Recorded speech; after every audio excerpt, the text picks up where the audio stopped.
Hoy os voy a hablar de SMT, Simultaneous Multithreading, o el nombre comercial que le pone Intel, que es Hyperthreading. ¿Esto qué significa? Os decía, el Pentium 4 es basura, el Pentium 4 merece la extinción y merece todo el dolor que se le pueda dar y escupimos en su tumba y nos meamos en su recuerdo.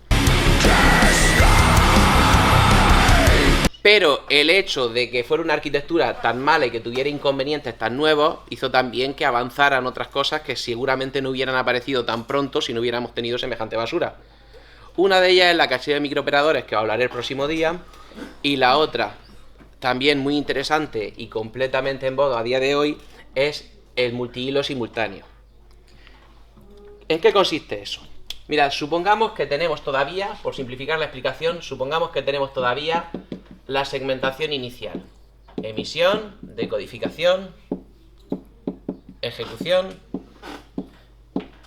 y escritura. Y esa segmentación sabéis perfectamente que se causan burbujas. Puede haber burbujas en emisión o escritura, que serían burbujas de memoria. Puede haber burbujas en ejecución, que serían burbujas de saltos o burbujas de ejecución. Y en decodificación, hasta donde sabemos, no pueden haber burbujas. ¿De acuerdo? Pero, entonces lo que pasa, como bien sabéis, es que, por ejemplo, supongamos que estamos en ejecución. Estamos ejecutando una división y está parada la ALU de ejecución, está parada ahí y nos tira 6-7 ciclos parados. Sabemos perfectamente que mientras está parado, lo que pasa es que se queda bloqueada también la decodificación y la emisión. Y entonces lo que está pasando es que, aunque el procesador está al 100% de uso, realmente esto no está haciendo nada, esto no está haciendo nada, esto no está haciendo nada y solo está trabajando esto. Cuando nosotros llegamos al Pentium 4, y por eso os decía que esto apareció antes por el Pentium 4, ya os dije que estábamos en más de 20 fases de segmentación. Además, fases de segmentación artificiales sin ningún sentido. ¿De acuerdo? Después del Pentium 4 se pasó al Core Duo y al Core 2 Duo, que tenían 14 fases de segmentación. Entonces, evidentemente, cuantas más fases de segmentación tengamos, el problema de las burbujas también deja parado más procesador. En los tiempos del Pentium 4, el uso medio con un medidor de calor de un Pentium 4, cuando estaba al 100% de uso, era que en el procesador había activo al mismo tiempo un 20% de transistores aproximadamente. Entonces, lo que se hizo fue añadir una técnica que es usar varios hilos. ¿Qué significa varios hilos? Es un concepto muy similar a lo que os dije de los varios cores. Cuando os dije, varios cores es tú tienes varios procesadores, funcionan de forma independiente unas de otros, y lo que hacen es comunicarse a través de un sistema sencillo que normalmente es la caché de nivel más alto. Pero tú también hay veces que te compras, por ejemplo, es perfectamente normal hoy en día, por ejemplo, tú te compras un Athlon 200G y es un procesador de 2 cores, pero sin embargo, si os ponéis a mirar los benchmarks de un Athlon 200G, salen 4 cores y el porcentaje de uso de 4 cores. ¿Eso cómo puede ser? Porque la mitad de los cores son falsos, la mitad de los cores son hilos simultáneos. ¿Cómo funciona eso? Lo que se hace es coger y poner otra vía, pero en lugar de ser superescalar, que es una vía real, acordaos que el superescalar hacía que tuviéramos que duplicar la unidad de emisión, la de decodificación. La de ejecución no llegamos nunca a duplicarla porque cuando metimos el superescalar metimos fragmentación de ALU, pero también había que duplicar la de escritura. Pero a alguien se le ocurrió decir, oye, ¿y no sería todavía más barato si metiéramos otra vía de ejecución, pero no duplicáramos absolutamente nada, sino que solo guardáramos la información de por dónde van las cosas? Me explico. Vamos a ponernos en esta situación, en que tenemos una burbuja en división. Entonces tenemos aquí nuestras fases de segmentación y tenemos aquí pues los ciclos, no los voy a enumerar por no poner más datos. Entonces aquí tenemos nuestra vía normal, en el primer ciclo se emite la instrucción 1, en el siguiente ciclo se decodifica y en el siguiente ciclo se ejecuta. Sabemos que en el segundo ciclo está libre esto y nos ponemos a emitir la instrucción 2, y en el tercer ciclo están libres esto y esto, la 2 baja a decodificación y se puede emitir la 3. Esto lo estuvimos viendo durante todo el tema 2. Pero ¿qué es lo que pasa? Aquí llegamos y se mantiene, como hemos dicho, vamos a suponer que la instrucción 1 es una división, se queda bloqueada en ejecución Y sabemos perfectamente que eso provoca que esto se quede aquí, pero no es verdad. Estamos suponiendo que estamos emitiendo desde caché de nivel 1, ¿de acuerdo? Y que la caché de nivel 1 solo tiene 1 de latencia, un ciclo. Y en esas circunstancias, si solo hay burbuja aquí y no hay burbuja aquí ni aquí, significa que la instrucción 2 está bloqueando decodificación y la instrucción 3 está bloqueando emisión, pero realmente no están usando eso para hacer cálculos. Ni están decodificando ninguna instrucción ni están emitiendo ninguna. Entonces, lo que hace el hiperthreading o el SMT es coger y decir: tengo otra línea, porque, repito, es como si fuera otro core, ejecuta otra línea completamente distinta de instrucciones. Para ponerla aquí vamos a llamarlas A, B, C. Pues entonces lo que dice es: ¿no estás usando la emisión? Pues la uso yo. ¿De acuerdo?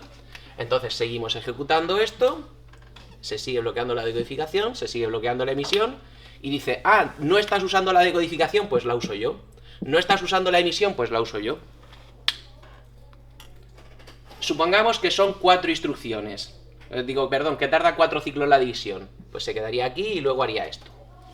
Entonces aquí sigue sin usarlo, aquí sigue sin usarlo. Y entonces lo que pasaría aquí es: este hilo podría seguir aprovechando esto, pero no puede. Ya le ha pasado lo mismo, se ha bloqueado. Lo que pasa es que como está usando exactamente lo mismo que el hilo original, puede bloquearse también por burbujas del otro hilo. Entonces lo que pasa aquí es: A debería bajar a ejecución, pero está ocupada por la instrucción 1, por el otro hilo, y por tanto no puede. Entonces, como os decía, A y D se quedarían bloqueados. Podría perfectamente decir, pues pongo un tercer hilo y que se encargue cuando están bloqueados el 1 y el 2, pero eso a día de hoy no se hace.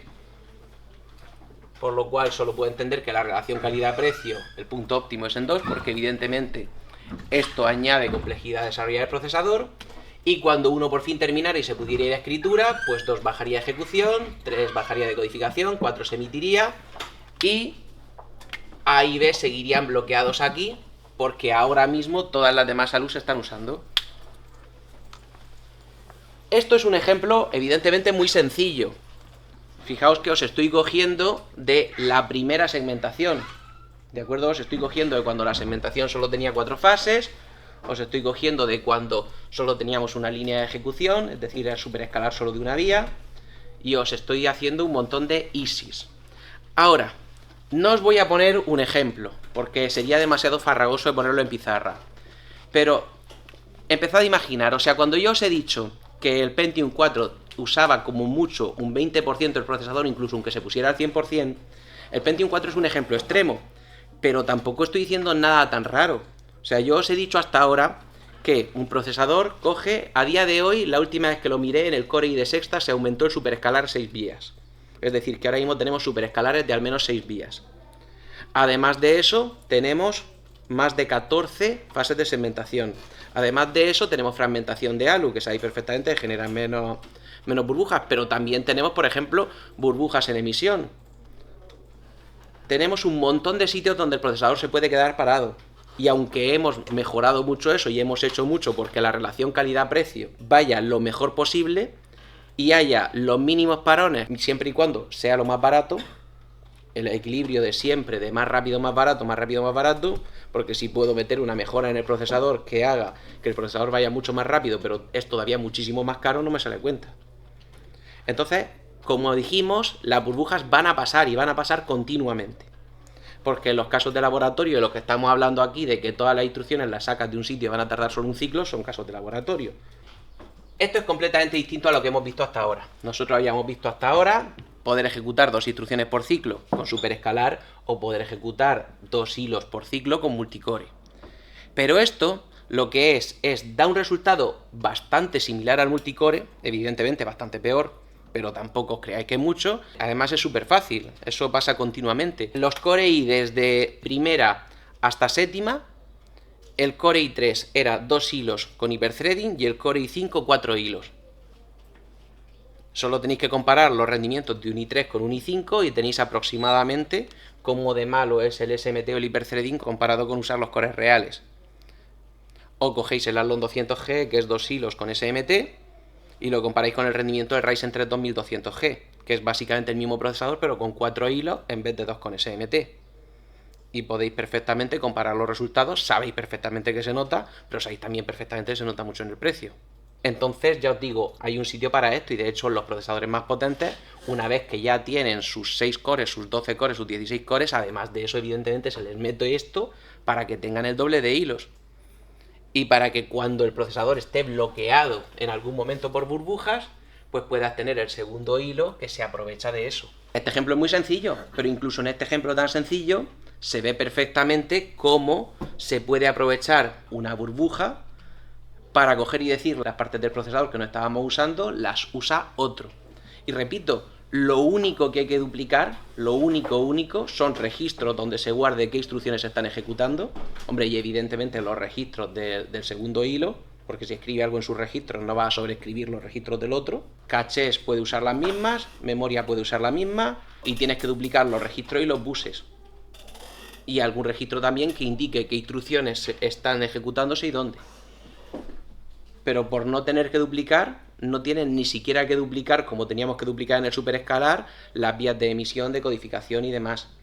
Y además es bastante más barato que el superescalar también, porque en el superescalar, cuando tú te dices lo de ejecutar 2 instrucciones al mismo tiempo, suena muy bien y parece muy sencillo. Pero algún secreto tiene que tener si os estoy diciendo que empezamos en los 90 por 2 vías de superescalar y vamos por 6. Cuando en 30 años hemos duplicado el rendimiento por euro aproximadamente unas 15 veces. Unas 128.000 veces más rendimiento. Rendimiento por euro, claro. Y 3 veces más vías de superescalar. Algo raro pasa ahí, ¿no? Y es porque yo os he contado el superescalar de forma muy sencilla, pero si tú ejecutas 2 instrucciones al mismo tiempo, tienes que comprobar que no hagan cosas una sobre la otra. Si tú coges, en una instrucción le sumas un 1 a un registro y en la otra lo duplicas, el contenido de ese registro, tú no puedes ejecutarlas al mismo tiempo, incluso aunque una sea una suma y otra sea una multiplicación, porque si no está sumado primero, la multiplicación no va a salir bien.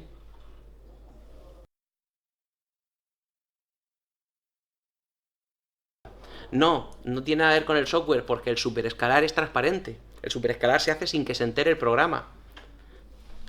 Acordaos, cuando tú haces un programa, hasta que apareció el multihilo, las SIMD y las instrucciones de 64 bits, hasta que aparecieron esas 3 cosas, todo lo demás que habíamos ido viendo, la segmentación, la ejecución desordenada, la fragmentación de ALU, el superescalar, las cachés, todo eso era lo que se llama transparente. Os hice mucho hincapié en eso, sobre todo en la ejecución desordenada. Tú coges, vas pasando las instrucciones, te piensas que las estás ejecutando en una máquina de Turing en orden, y sin embargo tú las ejecutas desordenadas. Evidentemente también llevando cuidado con lo que os he dicho de las dependencias entre instrucciones. Pero luego las escribes en orden y el programa o el sistema operativo cree que las has ejecutado en orden y no se entera. Con el superescalar pasa exactamente lo mismo. Tú ejecutas cosas que deberían ejecutarse en orden, tú las ejecutas al mismo tiempo. Pero eso, tú te lo guisas y tú te lo comes. El programa no se entera, el sistema operativo no se entera y no hay que tocar nada para que eso funcione. Entonces, es bastante complicado añadir líneas de superescalar, es muy caro. Y por eso se añaden tan pocas.